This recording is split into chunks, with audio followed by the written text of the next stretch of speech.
Hello everyone, welcome to Basic Chess Strategy series, and now we are currently in the middle game video.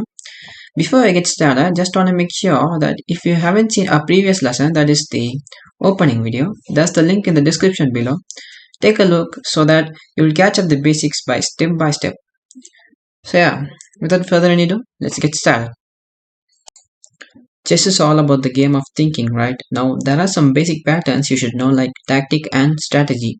We'll first look after how to think tactically. There are actually many types of techniques are there to win in chess. You just need to spot the right technique in the right situation. So let's take a look after those techniques. Let's start with the skewer technique. Now this technique is based upon the wrong alignment of our opponent pieces. You can see that the king and the rook are aligned with the same rank. So all you need to do is that you slide the rook over one square, check the black king. Let's assume the king moves to any of these squares, and you can take the free rook in the corner which is unguarded. Yeah, it's pretty obvious and simple. Now let's look after some more examples. Pause the video if you want to find the answer on yourself. In this case, the king is a little bit uncomfortable. The middle of the board can be checked by so many ways. Now this check cannot be right because of rook takes. So there are actually two checks. Let's consider this one. The king runs, so this cannot be right. Also, there's no skewer that move. So find the move which skewers something, any piece. Now there's only one check, final check. It connects with the king and the bishop, as we are talking about the skewer technique. Now the king cannot protect the bishop as it is glued to his own pawns. So after the check, the king has to leave the way. There's no way, so you can take the bishop finally. So that's one example. Now let's look after one last example in the skewer technique. Also, this is a practical example and a little bit different from the other two because we skewer the king in the last two. In this case, the kings are a little bit safer. Thinking about the position, our queen is nicely placed in the back rank, pinning the knight, so the knight can't move because of the check. And our bishop is nicely placed in the long diagonal. Our knight is controlling the center, and finally our rook is ready to get into the action. Black's pieces are a little bit passive. The rook is stuck behind his own pawns.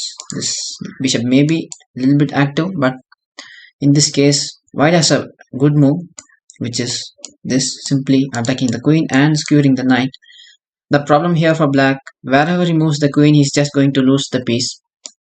Let's assume these two, any of these two squares. Let's assume here, threatening to protect the knight, but this doesn't work because a queen and the rook are eyeing the knight, so we can just take it. If he takes a queen, we can just recapture, and finally we are just up a piece. So that's one way to win material from your opponent. Now we'll move on to the next technique, double attacks. I hope you get this technique by the name itself. You just need to make a move which creates two things at the same time so that your opponent cannot defend the both threats at the same time. Now let's take a look after a simple example. In this position, we are just going to move a knight one square forward. Now what's happening is, first of all, it's check. You have to move the king. It's forced, and also you should notice that by moving the knight, the path to the queen is also opened. It doesn't matter wherever he moves the king, we are just going to take the queen, and that's how you apply pressure on two things at the same time. Let's take another example in the double attack. What's going on here is white's having two bishops, which controls more space in the open position. This bishop is truly active, eyeing these two unguarded pieces, and the rooks are not yet activated, so we need to focus on the minor pieces. Also, white has a passed pawn, which is only 3 squares ahead from queen, and also there is some pressure going on this side of the board. Once again, pause the video and see if you can find the double attack in the position. Now there are only two forcing moves are there in the position. This move and one of these two moves. Let's consider this move first. Okay, it does attacks the knight, but the knight simply moves. It's still winning for white because of his bishop pair and the passed pawn, but this is not a double attack. Instead, we'll try the other move, which attacks the knight, but also moving the pawn one square forward, it also opens up the bishop to the knight. So currently there are two knights hanging, which black cannot prevent both of them. And now he is forced to lose a piece, and that's how a double attack works. Now let's move on to the next point, back rank mate. This is a common pattern to keep in mind because it ends the game in just one move. As we discussed in the opening video, the king is much more safer than keeping it in the center. But there is also a minus point in that. The king is surrounded by its own pawns, so that the king can move only in this direction.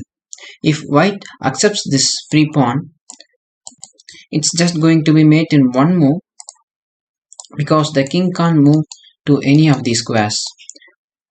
So it's just a common and simple pattern to keep in mind, which will arise most of the middle games. So that's one common idea to keep in mind. Now we'll move on to the next technique, discovered attack. You can perform a discovered attack by moving, or shall we say by releasing our piece which is in the way of executing our threat. Now in this example, our knight is interfering the check between the king and the queen. So if you move the knight, it's going to be a discovered check. Let's make a random knight check, say this move. Seems like a good move, attacks the queen and the king is in check.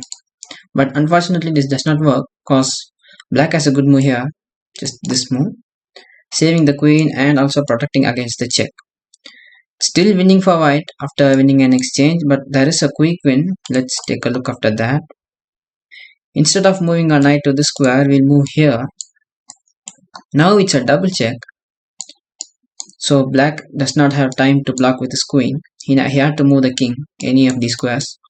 If he comes here, it's just going to be mate in one. So we need to go here. Anyway, white has a good move here.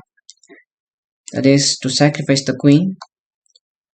He cannot take with the king, it's guarded. So we need to take with the rook. And now it's just a beautiful smothered mate. This is how a discovered attack works. There are even more complex tactical examples and ideas out there, but as this is a basic strategy video, we can't go any further, and this is how you should think tactically. These are some common patterns to keep in mind which will arise in your practical games. You just need to spot it and execute it. Now let's move on to strategic thinking. This is a complex chapter because you need to change your thinking according to your position in your game. But as usual, we look after some basic patterns to keep in mind in the strategic planning. In this chapter, we are going to look after two things, pawn structure and piece play. First, we learn about the pawns. Pawn structure is a major subject in middle game play as it sometimes changes the entire game plan. Just for an example, we'll take a look after a simple random game. Now, black's previous move threatens to take a knight and mess up a pawn structure. If white ignores it, black just takes. You can't take with the queen, and this pawn structure is a little bit iffy for white because the king is wide open, which can attack easily, and this position is already slightly better for black. These double pawns and isolated pawns are considered as a weakness because of the fact that they cannot defend each other, like these pawns in this side of the board, which can defend each other by a pawn. But in this case, these pawns cannot be defended by a pawn. It can be defended only by a piece, and that's bad. So that's why you should keep your pawn structure solid and secure.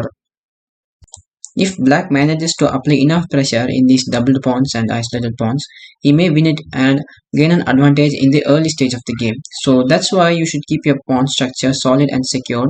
And that's one common strategic plan to keep in mind. We'll move on to the next point, piece play. We'll start the piece play with the bishops. Now, first things first, bishops like open positions because they control both the color complexes and more space. If you have bishop pair in your practical game, keep the position more open so that the bishops control the whole board, and if the position is closed, let's say this position, the position is completely closed and the bishops don't have that much scope.